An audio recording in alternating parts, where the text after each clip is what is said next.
What's up? It's Mike Mal, and you are listening to the Athletor Podcast, where we dive into the processes, mindsets, strategies of some of the most successful athletes and coaches from all walks of life. What's up? It's Mike. You're watching the Athletor Podcast, and this week's guest is Lake Highland Prep's head coach, Mike Palazzo. Now, if you don't know who Mike Palazzo is, shame on you, because he's one of the best high school wrestling coaches in the country. And he tells us exactly what he had to go through from bringing a team in Orlando, Florida, which is not the biggest hotbed of wrestling, and bringing it to the national stage. All that coming up. And you're not going to believe what he chooses as his best wrestling shoe of all time. Check it out. Athletor Podcast coming at you now. Mike Palazzo, thank you so much for coming on, man. I appreciate you, brother. All right. Thanks for having me. Hey, so, man, we got a lot to talk about. First things first, we were just talking about Fargo and the nightmare that is Fargo, right? I remember talking to you years ago, and you weren't as deep into promoting the freestyle and Greco end of things as you are now. Is that about right? Am I crazy for saying that? Yeah, no, spot on. Yeah. So what changed in your mind in the last couple of years that you've really been pushing that end of the spectrum? I think it's been growth of the academy itself, and then just, I would tell you the reason why I didn't do it at the beginning when building a program is that I felt like I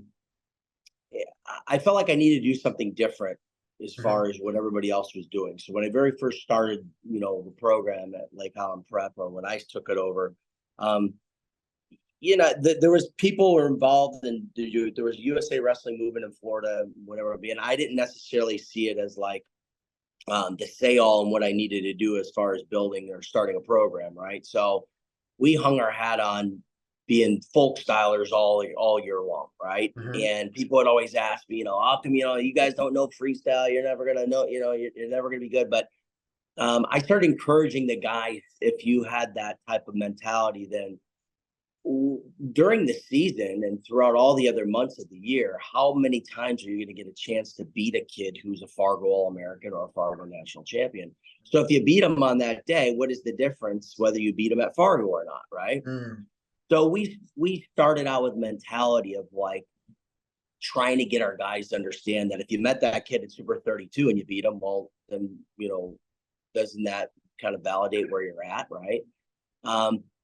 So we hung our hat on it. We did it for years. I mean, the first 10 years, we didn't do any freestyle wrestling. It's funny because I look back at like our Fargo, there was a little dabble in it somewhere around like 2014. We had a couple kids or a kid All-American at Fargo. And then we had a spell where we didn't send anybody or do anything with freestyle wrestling for 10-year span. And then we picked it up, just 4 years ago. Mm-hmm. And, and I think we're doing well. I like freestyle wrestling more. So to me, it's more exciting. It's more fun. It is more subjective. There is some subjectivity to it. I have some thoughts on that and how we can alleviate that. I think 3-man, and we talked about this in Fargo. We did. I think 3-man mechanics is antiquated and ridiculous. I truly do. I don't think we need it. I think it's completely outdated. It was from everyone that I speak to, it was brought about to stop corruption. Like it was brought about so that if there was, let's say, a Eastern European ref on the mat, that ref couldn't be bought. Well, look, we've kind of moved past that for the most part. I think we'll see in the Olympics. Didn't we also figure out that you can just buy 2 of those refs and so there's that. True. That's true, right? Like, I mean, 2016 is the last time I can remember blatant and egregious cheating. I shouldn't say the word cheating because Misha doesn't like the word cheating. Suggestible referees. But that's the last time I can remember. Look, we've been through 2 Olympic cycles now where it's certainly cleaned up quite a bit. So I think just the whole idea of it is if there's a replay on every mat, do we need 3-man mechanics, Mike? Nah, and that's the other part of it too. Like, one of the most frustrating things is the use of the brick to save an endurance failure. Yeah. I watched it, all week long, and and I said, my guys that, I probably am biased. I say, oh, my guys are pretty fit and they got gas tanks of sorts, and that's one of their advantages. Somebody's, starting to get to a guy, and we're throwing a brick on something that obviously is like an out of bounds nobody's call. Nobody it's cares. Nonsense. Yeah, it's a now somebody gets a 4-minute break. Yeah, well, that has to be brand new match. That has to be, first of all, we can talk about this stuff all day long. I do want to get into how you built Lake Highland Prep, but just to put a bow on it, for cadets, a 4-minute match, if you take a 2-minute breather, you're not wrestling as long as you've been wrestling. Like, that's nonsense. Sure. Our kids are in shape. What the hell do we condition our kids for? Like, what are we doing? Right. It's absolute nonsense. I agree with you 100%. Now, that I think falls on the technology, though. I think there has to be a superior system that, look, man, I love baseball. I'm a huge baseball fan. Last night, there was I watched the Yankee game. They beat the Phillies, and there was a home run that was under question. It took them 15 seconds, like the whole thing, the whole challenge, between the time the umpire said, wait, let's take a look at that, to we got the replay on the TV. It took 15 seconds. I understand that there is far more money in baseball, but if we triple that, can we get it to 45 seconds? You can definitely speed up the process. Look, and let's put in perspective, these guys are doing a great job. Like, overall, this is not an easy thing to officiate all these mats. I agree. Get it done. And their accuracy rate is pretty high. Fair enough. It is. There's no doubt about it. So it's not, it's not something that I leave any one of these places going, they need to fix this or that. There's a lot more work I could do fixing the guys in the room back there than I can arguing about whether officials did their job or not.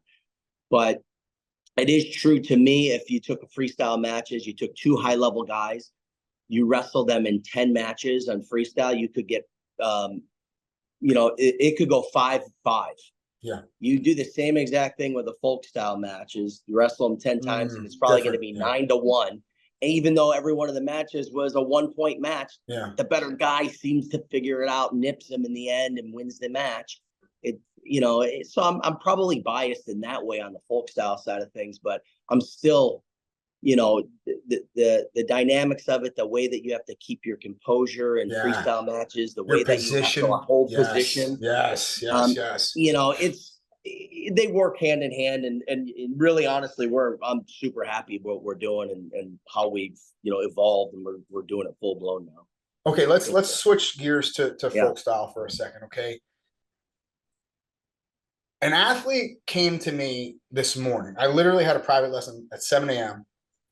And the athlete said to me, man, 3-point takedowns, 2, 3, and 4-point near falls. Are we changing anything tactically this coming season? And before I give you my answer, I want to hear if you guys are kind of changing the way you look at the way a match is kind of scripted in your head because of the new rules in folk style. Brandywine. I think that I just had the meeting with some of our guys, our coaches, and in brainstorming as we're about to get back to practice here not too long, and where we want to start and what the mentality is of how to manage this new scoring system. And it's definitely going to be different. It's definitely, you gotta, the idea of scoring, mat wrestling is going to become less significant. It can't possibly make sense to, in all cases, to get a takedown and work for a ride out and stay in that type of situation. So the cutting of a guy and the getting after another score is really important. But then again, listen, another guy, they could score as many points as you can just as quickly. So holding position becomes even, just as important as it was prior to. Sure. But I definitely look at it and think that, for sure, the start of a match, the mentality would be like, matches are won by takedowns anyway. So for the most part. Yeah. Lake Highland Prep is in a very, and this is more directed towards Joel, right? Lake Highland Prep is in a very similar situation as we are in Poway. I'm going to say this, and I'm going to speak for you a little bit here, Mike, but there's not many high schools around you that can compete in a local area. Okay.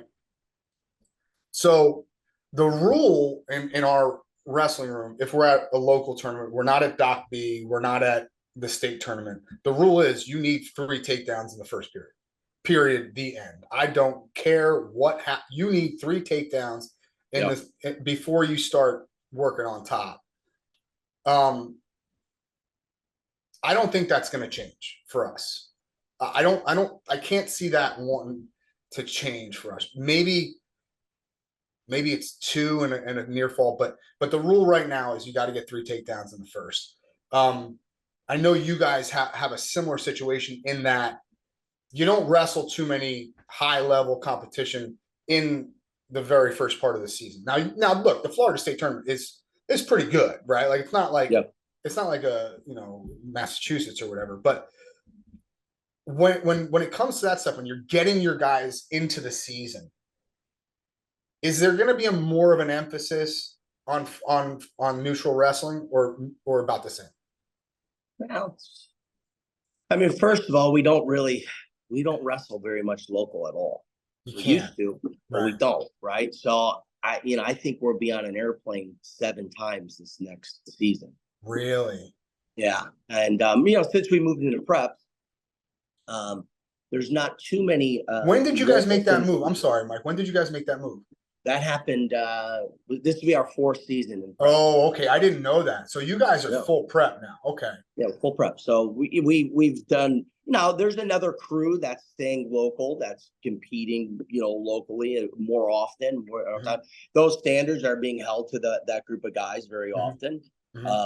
You got to get X amount of takedowns. You got to do more. We've been doing that just like you guys have been doing forever. I'm sure of it.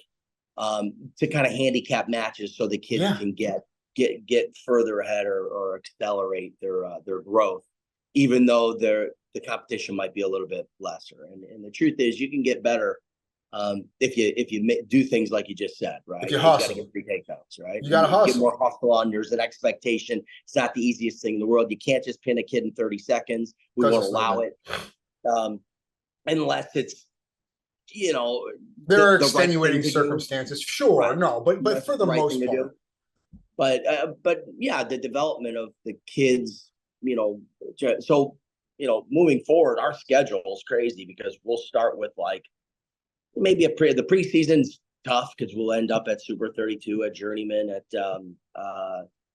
we do the P&L events now, so we're gonna be in those P&L events, a few of those, and so that it's a tough little grind during the preseason, and then as soon as we get into it, we'll start with the Ironman. We'll go to the that's your opener. We'll wrestle at Escape the Rock, Powerade. We have duels with Blair, St. Ed's. It's a tough season, and really there isn't too many breaks, and it's pretty every weekend's kind of a little Super Bowl of sorts. Yeah. That's awesome, dude. Dude, forget it. I take it back. You guys don't have the same situation. We were. I mean, I don't want to disparage any. Used to be. Because we put our third string in against half our dual meets. Yeah. It's true, right? So, I mean, it used to be more along those lines, and we had good teams then. That's a tough 2000. Your 2018 team was gnarly. Yeah, that didn't get to travel as much as this team does now, but nonetheless, they found a way to continue to develop, and maybe sometimes there's something to be said about having some of those matches that tone it down, where you can push some of those things, right? 100%. 100%. You just got to make sure that you have able bodies to be able to do that. No kidding. I'm curious what that process looks like of building a program from getting started all the way to, going to competing at the various highest level, which you guys are obviously doing now. Yeah, I mean, there's been some really big evolution around here. I mean, I could remember when there was a group of maybe 17 kids that called themselves a wrestler. It dwindled down to like 3. This is like 16 years ago. And then kind of started from there of like, what wrestling culture was, what it needs to be, what the standard is around here, how we're going to go about doing it. You talked about like that 2018 team or 17 team. Those guys are really good. I think they finished like number 3 in the country, and they're solid. A lot of those guys were the very first crew as little kids in a little tiny room by themselves. And it kind of evolved and grew into that. And but I think along the way, the biggest part of it is I've always told people to gauge yourselves appropriately, know what really good is. And I've told this story a million times, and I'll tell it again. But the very first time they won a Florida State championship was 2012.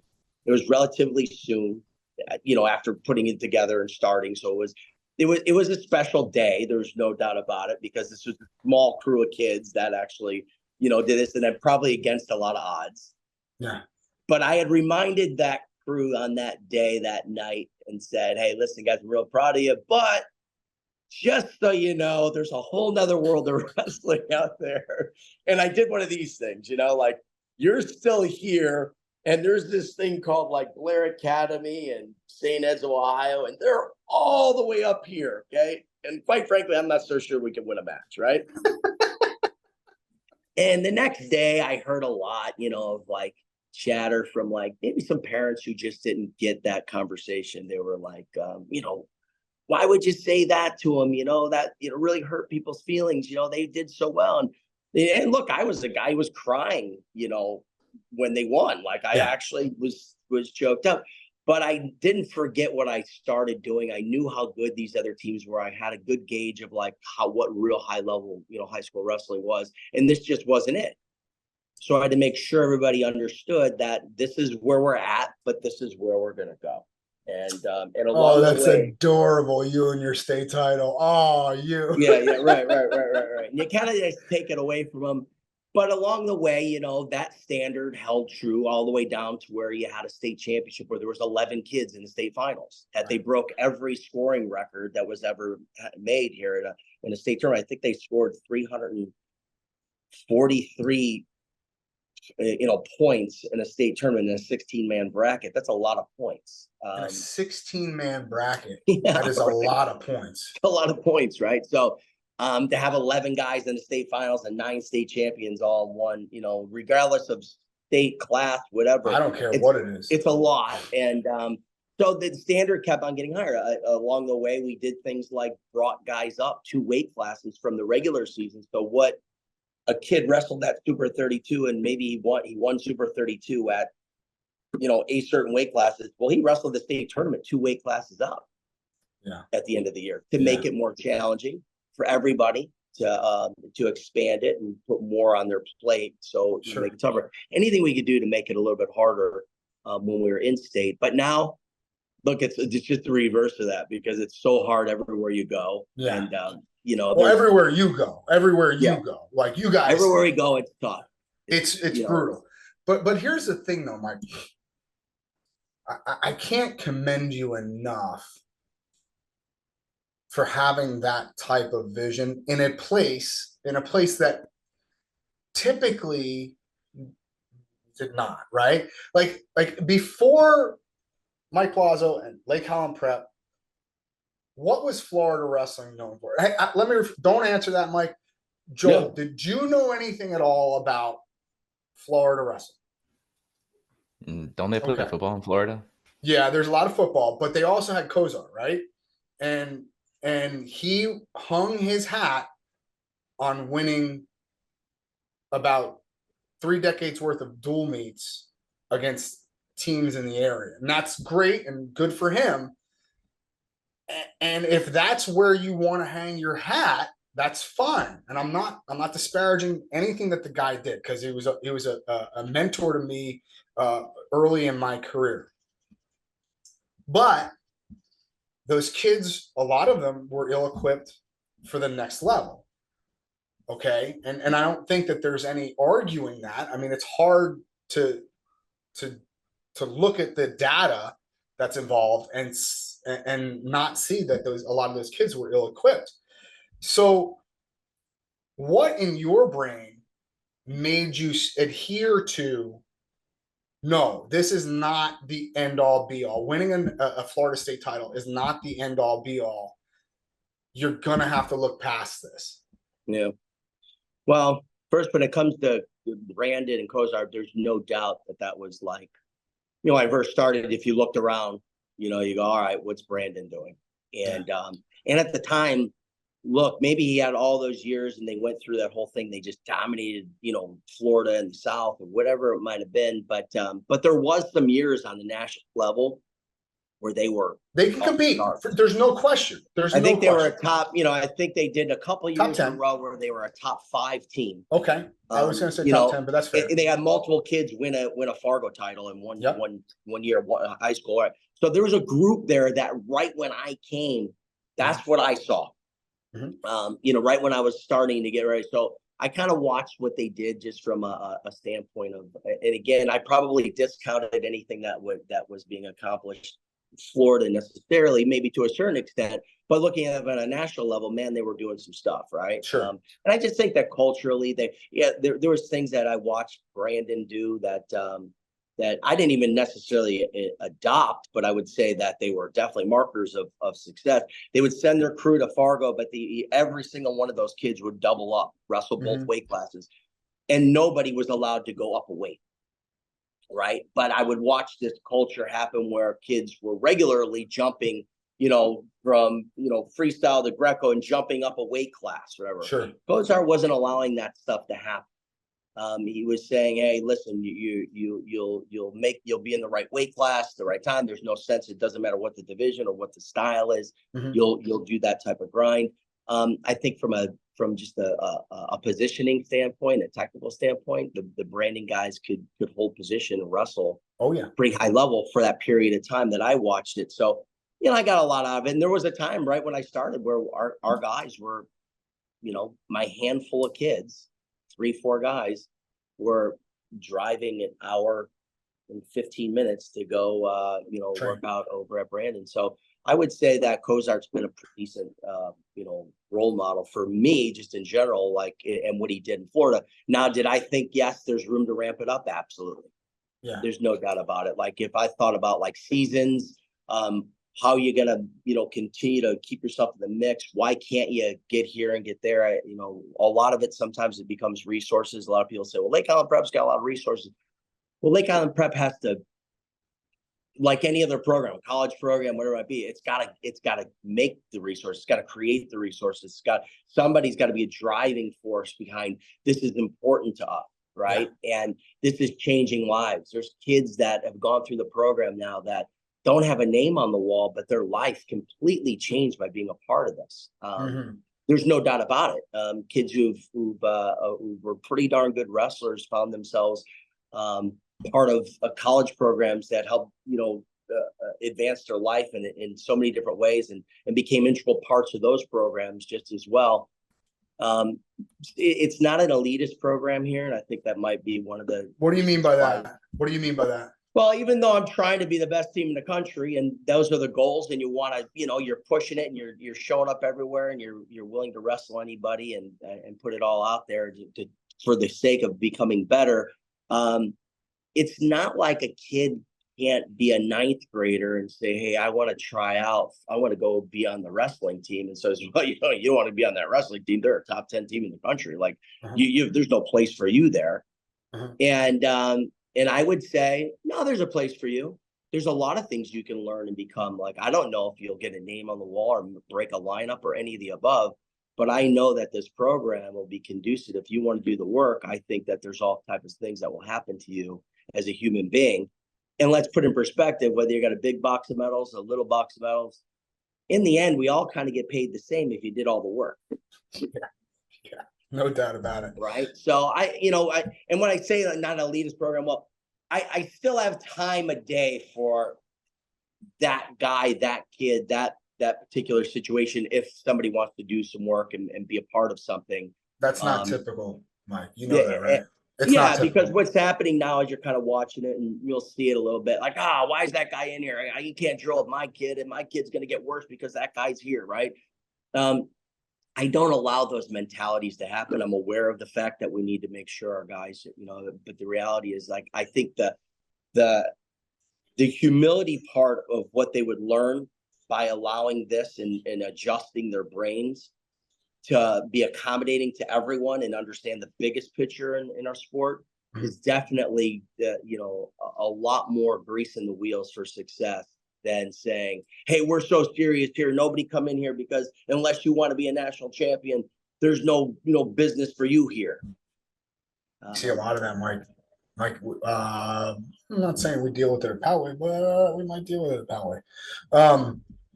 Yeah, well, it's a fine line too. The Poway, like, look, these programs have big goals. They want to do really well. We want to do really well. So we have to think high level. We cannot rearrange the workload. We cannot rearrange the goals for that purpose. But I don't see why workload and goals has anything to do with why we wouldn't be accepting of somebody who might be a step behind but wants to be a part of something. Yeah. Okay. We do have to. All right. We do have to talk about how you talked about resources and you talked about creating the resources. If you had advice to give young coaches that are truly trying to create an elite program, because there are a lot of young coaches that think they want to create an elite program, but I don't think half of them know what that means. But what advice would you give a team in Tennessee or North Carolina that is not in a wrestling hotbed, so to speak? How would you tell them to go about fundraising? How would you talk to them about creating the relationships that it takes to ask the parents, hey, it's going to take an investment of, yes, time, but also if you have the means, it's going to take an investment of cash. Yeah. It's a tough one. I mean, it's probably getting harder too. Sometimes I like to say, like, man, you got say lucky at the right time, like place. But I one thing I do know is sort of along the lines of what I was just saying is that if you're all inclusive, if what you're selling, because let's put it in perspective, I don't think Lake Highland Prep we have great support. We have an unbelievable AD. We all the way up to the president of the school right now. Everybody, is embracing of sport in any sport too. But if you want to be really, really good, they're going to support you, right? So that's a good thing. But that doesn't mean, hey, we're going to give you every resource under the sun. We're going to give you ability, and we're going to support you in your vision of what you want to try to accomplish, right? So in that regard, very blessed. Might not have been like that day one, but again, you have to make sure that there's something viable or sellable to everybody who may not know everything about wrestling, right? Because that guy in Tennessee who runs whatever, look, does he really know what the Ironman is? Does he really understand the scope of Fargo? Does he really understand the scope of Super 32, what that really means, right? Not necessarily. So you can't come back and say, hey, we took third at the Ironman, or we did it. They have no point of reference. Yeah. They have no point of reference. That could have been no better than beating the team down the street that we've had a rivalry with, on the football field for the last 25 years, right? Mm-hmm. So you can't go there. But one thing that everybody does understand is seeing those other success stories, a kid's self-esteem change, kids getting off to schools that they would have never, ever been part of or been able to accomplish had they not gone through this program, having a track record of putting kids into better schools, better academic schools, whatever it might be, that gives them a leg up, right? Mm-hmm. Kids that may have come from a lesser demographic that got themselves in, became a better student than anybody could have ever imagined, became a better human being, and went off and did this thing called wrestling at a higher level, and now is going to represent our school at another university somewhere. And those are great examples of success and things that anybody would want to support, right? Mm-hmm. Anybody, whether you're connected to wrestling or not, you would see that and say, hey, that's a pretty neat thing to see, right? So many kids are in need in so many different ways. You could be from a completely affluent family, and everybody around knows that kid needs something, right? Yeah, sure. He needs something. His life is going to go this way or that way unless he gets it. And all of a sudden he gets implanted in a program that says, hey, listen, I got this thing. It's called a totally different way of life, right? You're just going to live this life. And he ends up turning into something that nobody ever thought would ever happen. The odds are that they don't happen. Right. And the odds are that it probably wouldn't have happened, but yet this program, these goals, this level of commitment forced that created this pathway that if this guy wanted to jump on that train, it changes lives. People like to support things like that. So you're and if I could hone it in, I would say it's most important to, and like I owned a club in Jersey for a while. And for the growth of the club, it was important at first for me to have something that my business mentor called a show pony. I know that sounds like it's a negative thing, but yeah, it's someone that I can show to other clubs, other people, other parents, and go, look at what it did for him. So is that the first thing that you would say? Yeah. Yeah. I think if you get a track record of just, of examples, right? I always tell people all the time, I remind the kids all the time, what's great about sports? Sports has statistics, and statistics don't lie. Right. So if you have a track record, if you said, well, if we could look back and say, well, what did we do? Well, we've done this, and that, right? You can't take, nobody can ever take it away.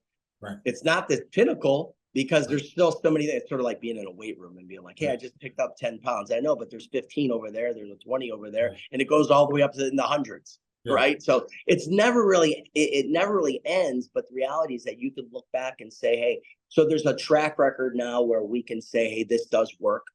It's successful in the way of it is changing lives, and people's lives are changing, and kids who get involved end up, doing some pretty special things, and that's worth supporting. And again, winning has something to do with that. It doesn't hurt. Well, look, you're going to have to be. I always tell people on our team, in our organization, look, when the team does well, we all do well. Okay. And that's a hard concept to sell to the typical wrestling being at this point, especially now as we move a little further down the line, right? Because we see it as, I'm an individual, right? This is my kid or my wrestling. And if I win or I lose, this is about me. And I would say that there's a lot of benefit to being a part of something. And I could give you the best example I could give you is when a Penn State wrestler goes out there and wrestles, he scores bonus points more often than not. Mm-hmm. What is his motivation to score bonus points? Is it for himself or is it for his team? It became a team thing, I'm sure, and now they've found a way to separate themselves from a field, but it's usually based on what, right? I mean, every one of those guys goes out there and tries to push to score extra points, and they found a way to go around, another gear, right? I'm not just trying to win a match. I'm trying to major a guy. Yeah. And,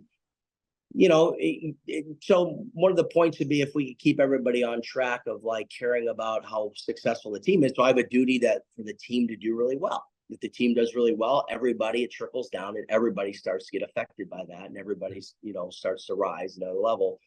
And it becomes more effective for every kid. And it becomes more attractive for that kid who wants to come in and just be a part of this. And maybe he's going to leave here with greater self-esteem, a better looking body, and more friends, mm-hmm. and an understanding of what hard is, or a little bit better understanding of what hard is and what he's actually capable of doing in this life, in whatever it is that he chooses to do beyond his time, being a part of our program. So, and those things I could raise money on, like, I don't raise money on, I shouldn't say it like that, but no, that's what it's going to boil down to. You could get more people to care. right? Yeah. And rightfully so. I mean, I think it's really, really dumb to think that. I always think about in the college world too, like, if that program produced, and you can probably answer this better than I can, but program finally produced 2 All-Americans this year and maybe had a national champion, is that the say-all for the program the next year moving forward? Are they completely over the hump now? Did they prove, and all of a sudden now they could raise money on top of money and they could become like Not really. the next big-time program? Not really. No, you still have to continue it. Does it translate? I think that I mean, obviously doing well for a long period of time is definitely going to help. Yeah, but like one season of that isn't something that you could just, oh, well, now we're over the hump. Now we don't have to try as hard anymore. Yeah, it's tough, man. I got to tell you, college coaching, like you look at like how hard it is, and it's hard at high level high school too. Like, it, right? It's hard. Sure.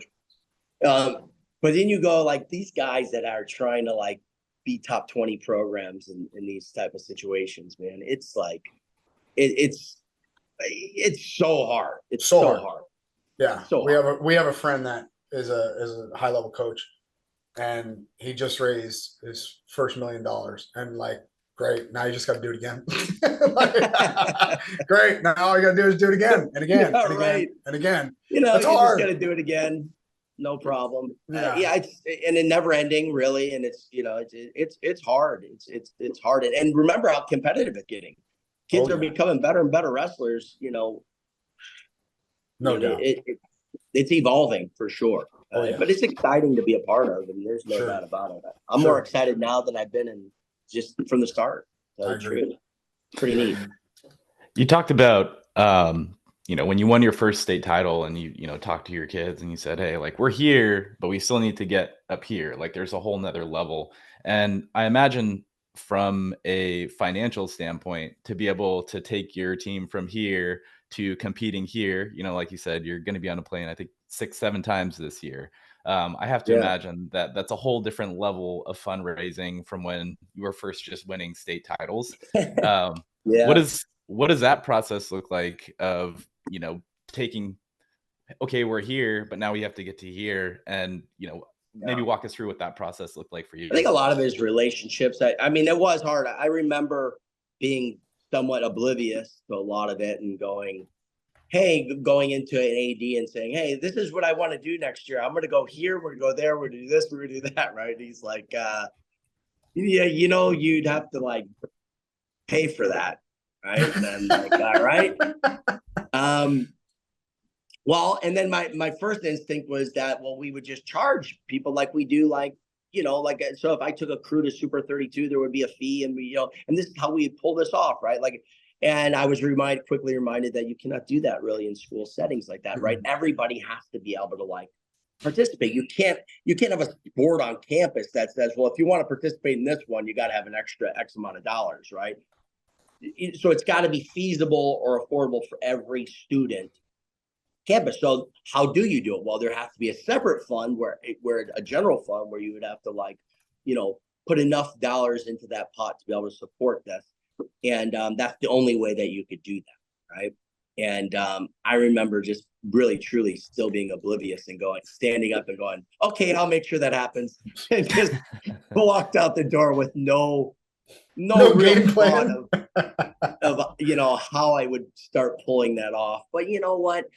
Again, I truly believe if you keep doing the right thing for people just in general and kids, and you turn over a lot of rocks and you work hard, and you're not afraid to ask, you'll find that you could get some support and you can do some things for some kids. And, it really is kind of neat to see, the ability to kind of help. And people don't always realize some of the most resourced kids could be a kid that's, again, his name's not on a wall and he wasn't even the guy that year. Doesn't matter to me. The purpose is that, even at club academy wise, like we want to make sure that everybody gets opportunity. We still have bills to pay. You gotta run it appropriately. You got to do it the right way.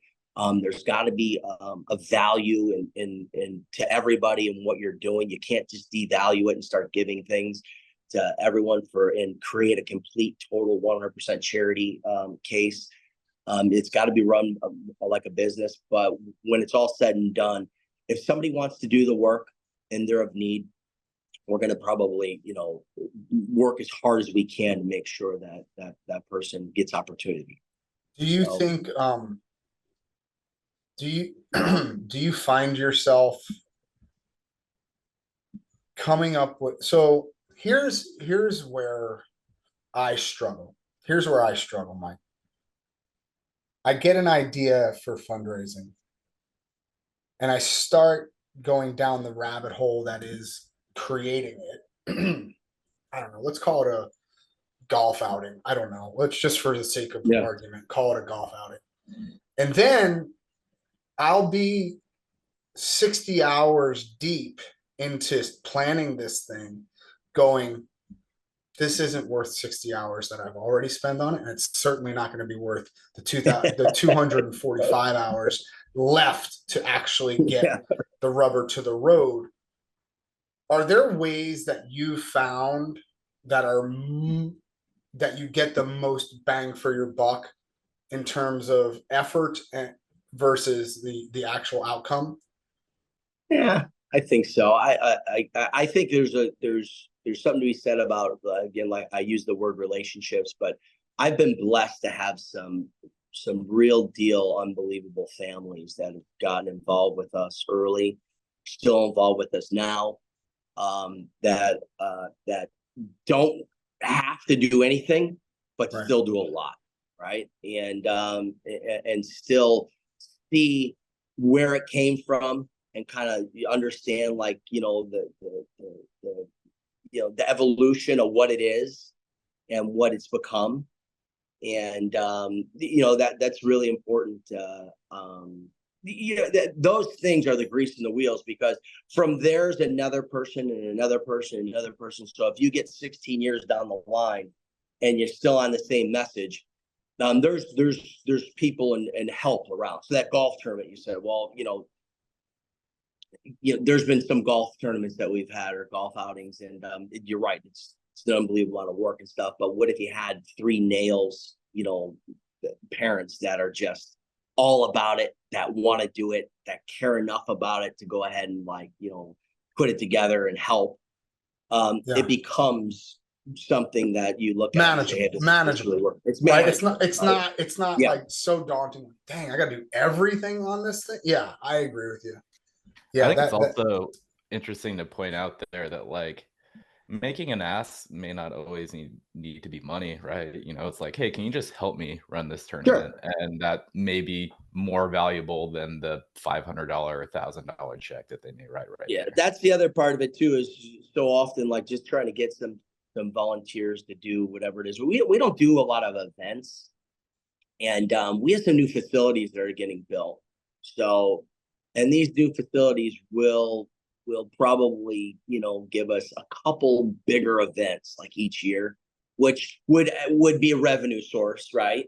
And you look at that, and as I start to plan ahead of time, like when that stuff becomes reality and when we're built into that and it's happening, the amount of volunteerism that it would take to be able to pull those things off, because there's some programs around the country that do some unbelievable events, and that one event probably gives them quite a bit of, like, stability in the program for the year. Right? Yeah For the whole year, right? Mm-hmm. So looking for that, I remember I was so ambitious at the very beginning. I did start big tournament, and I did it on Lake Highlands. First, I did it on Lake Highlands football field, and I think we had 20 mats on the football field, and there was high school duels and a kids USA wrestling event and all that stuff out of the mat, and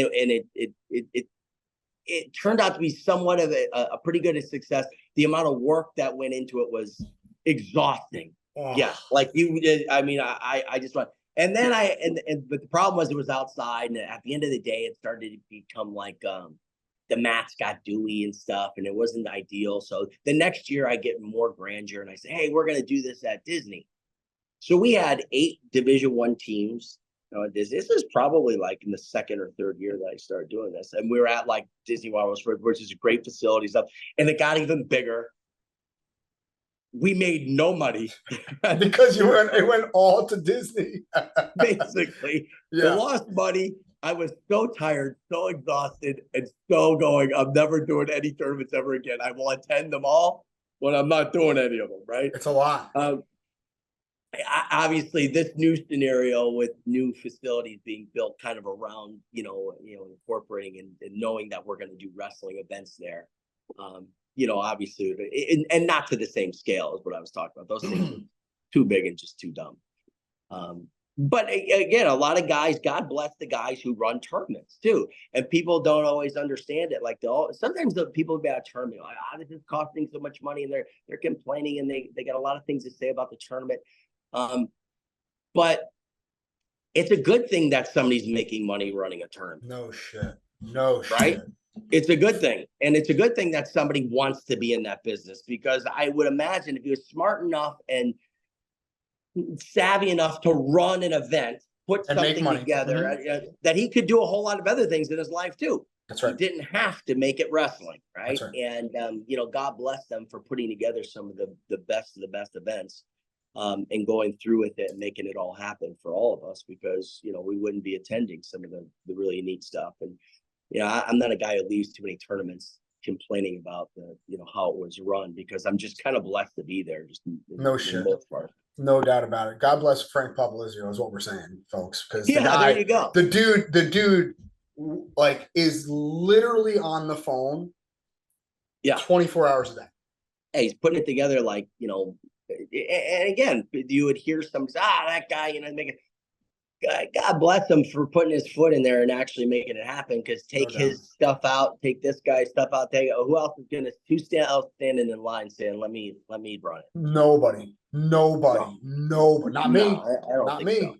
So. No, it's and again, the trade-off, like how exhausting is it to put together an NHSCA's? Oh, forget it. Eric is a Super 32.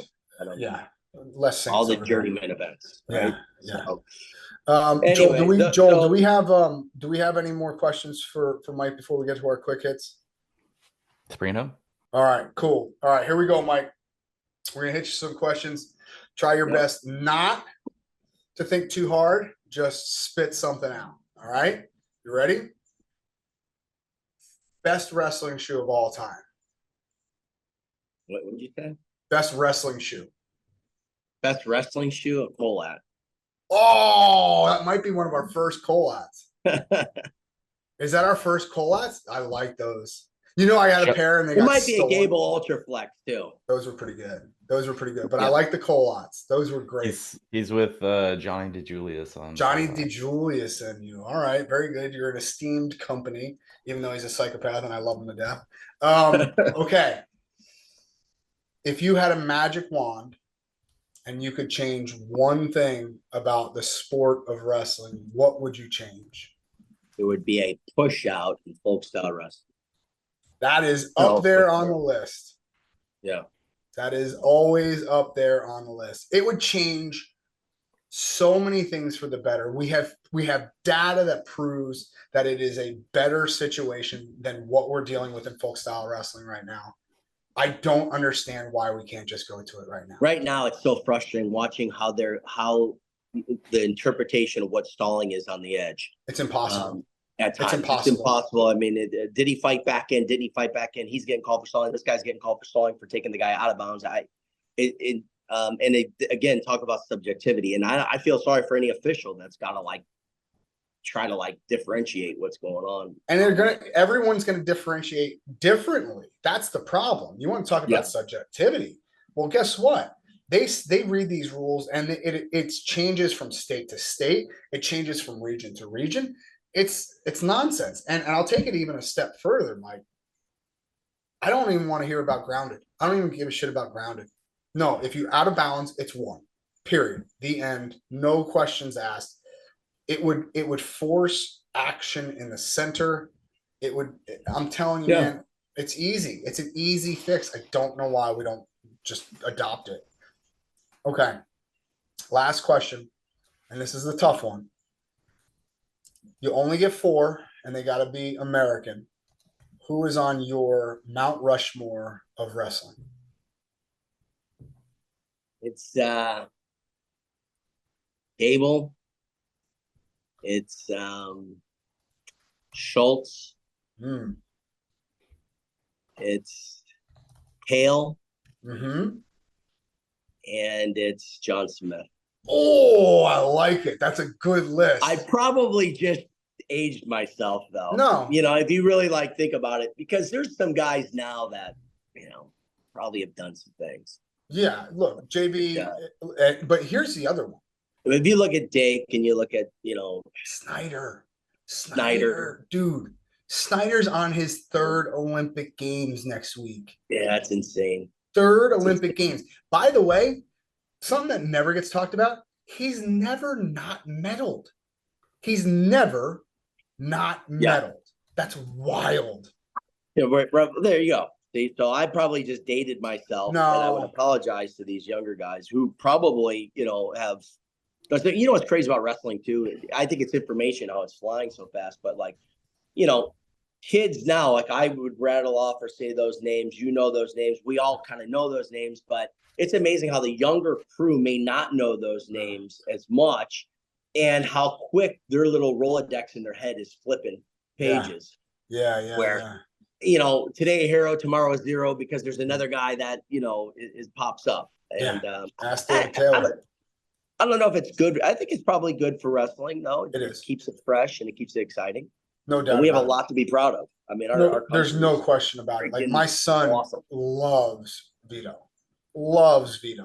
Thinks he walks on water, and I can't argue with him because the kid's awesome, right? I mean, kid's amazing, So yeah, I 100% agree. But I don't know that he, without the constant stream of information that these kids get, I don't know that he knows who Vito is. Because let's be honest, right?